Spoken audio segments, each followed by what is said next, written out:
if I have to name one icon, one inspiring force that guided my life, it is undoubtedly Swami Vivekananda. Right from the childhood, I was introduced to the stories of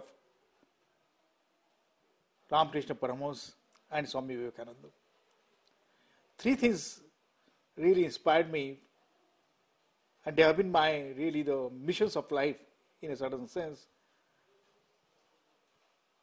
First thing is the idea of education to whom. Before going to the Parliament of Religion, in the 1890s, Swami Vivekananda was wandering across India. As he was wandering across India, we have many rivers. At that time, now there are many schools. My dear young students, I want to tell you, at that time, there were very few schools, far and far. Even in my childhood, there were very far and few schools. People had to go miles to reach a school. And particularly in Bihar, in Bengal, in Assam, in many parts of India, girls and boys had to cross rivers. They had to actually swim in the rainy season and reach the schools. And Swami Vivekananda expressed his anguish. In my country, the girls and boys cannot reach to the schools. If they cannot reach to the schools, one day the schools will have to be brought to the doorstep of every home. This statement really inspired me. Today, when I was reading the life of Swami Vivekananda again, this statement so inspired me. I said, now, since I was connected with the IT revolution, can the ICT revolution, which is coming in the country and which is happening in the country, can the internet, can the computers, can the broadband bring the schools to the home? And I really launched a project, what is called Education to Home. Can I bring the school, can I bring the teachers, can I bring the universities directly to the home? And that project was launched. So this has been really an inspiration from that. Today it is possible. Virtually it is really possible in practical sense that you can learn almost everything from KG to PG sitting at home, provided of course your great intention of learning, great determination of learning, and it is possible. You can get university degrees today. There are so many open universities, and they can be also the world degrees from any international university. We launched this project. Today I am working on this project. The idea is that almost at zero cost, you can learn from KG to PG at home. This was the dream of Swami Vivekananda, which I could fulfill, which someday I could fulfill. This one. The second thing which inspired me from Swami Vivekananda's life was that when I'm a student of science, I've been a student of science all along, and I'm deeply interested in science. But Swami Vivekananda, the first time in his lectures in the Parliament of Religion and subsequently, he talked about the synthesis of religion and science. No one had talked that there should be a synthesis of science and religion. Of course, there is a statement which was made by Einstein that science without religion is blind and religion without science is lame. And he saw to it that this must be studied together. This also inspired me while I was working on the supercomputing project.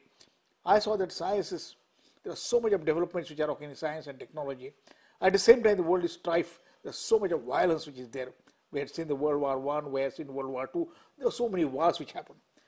Because there has not been an integrative view of the reality at all. We look at only the scientific view in the world, and science was not used in a correct way. And really what we saw, the great violence against each other, violence across religions, violence across nations, and violence on the nature. The violence on nature has increased to such a level, young people, I think young friends, I want to tell you, that today we are talking about whether we'll survive the climatic change which we are really seeing, whether we'll survive the 21st century or not. So unless we bring in the synthesis of science and spirituality, and I made that as a mission, that if you have complete knowledge and your universities do not give that knowledge, is this synthesis of science. Spirituality is what? The knowledge of the self. Who is this self? Me. Who is me? Who am I? That question spirituality is trying to answer. Science is trying to understand what is the nature of this reality. What is the practical reality of that kind of thing. And we require both. I think that is another thing Swami Vivekananda inspired me. Third thing, Swami Vivekananda inspired me, the great hope. I remember 1897, somebody asked, Swamiji, you talked on religion. you talk on religion, you talk on many things, philosophy, but you never talk on India's independence. When will our country get independence? And Swami was silent, and he said, we'll have to wait for 50 years. 50 years hence, India will get independence. That's a prophecy he made in a very amazing way, in a very strange way. And we saw that through now non-violence.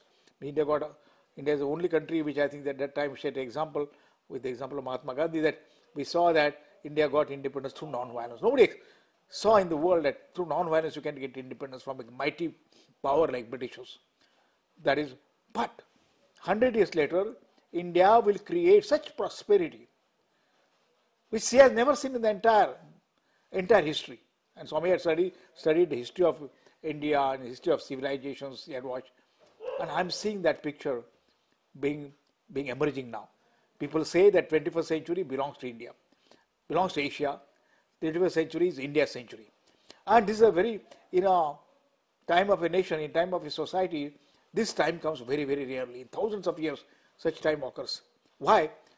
Because India has the world's largest young population today.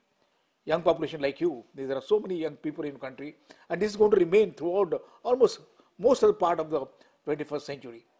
And India, with the world's largest population, will cross China in the 30s, by 1930 to 2035, would have crossed with the world's largest population. And the young population and the working population, if this population is endowed with good education and good values, most importantly, emphasize the good character, good values, and good determination and good mission of life, then one can accomplish anything. I have seen this happening in science, particularly the information technology. We were nowhere in information technology in the 90s. Just 25 years back, we had no IT. Today, India is considered, suddenly in the 25 years span of time, and very recently, India has become the superpower. And we were writing, I think that's why I'm giving the information technology or electronics, is that I already actually saw that whole thing through in my lifespan. In my own lifetime, I saw from nothing, India has become the great force to reckon with in the world. So this is the IT, similarly in telecom, similarly in the many branches of science and engineering. Education, we have created now 700 universities, one of the largest infrastructure of education in India. There are many problems. I must also admit that you know that there are many problems of our nation. But I want to say that this gives me confidence to say that in your own lifetime, India today is the third largest economy of the world. United States, China and India. But the prediction, the prophecy is that by 30s, China may overtake US.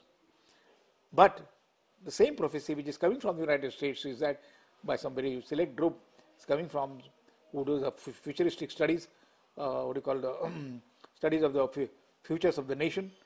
And their coming is that in the 40s, India would overtake China also and emerge as the number one nation of the world in terms of economics, in maybe science and technology, maybe from education. But Swamiji's dream was different. That India the Mother India has to show the new direction to the world if the world has to survive. If the humanity has to survive, it has to show, and that message is embedded in Vedas. The Vedic message has to again re-emerge, and India should emerge the Vishwaguru. Today our Prime Minister is talking about the same thing. Can India be the Vishwaguru? Not India superpower. We can be that in great economy. It can be, all that is possible. This is going to happen. But can India show direction to the world, to the humanity, for the peace, harmony, prosperity of the world?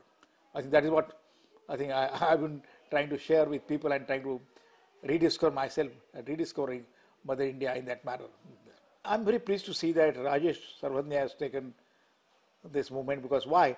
After 150 years of Swami Vivekananda's, we celebrated 150 years, Sardha Shatabdi, and across India, there was a great movement across the thing, and it was felt that Swami Vivekananda must get connected to the young people of the world.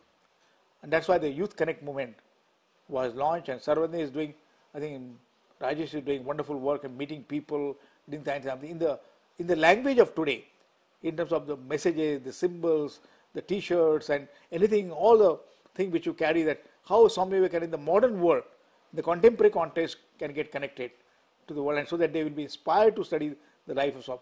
So I said this is he is through the modern media, through modern connect. So Swami Youth Connect is a wonderful movement, and I wish Youth Connect all the best, I think, to connect this, because we require icons and we have to follow those icons, the great guiding forces like Swami Vivekananda.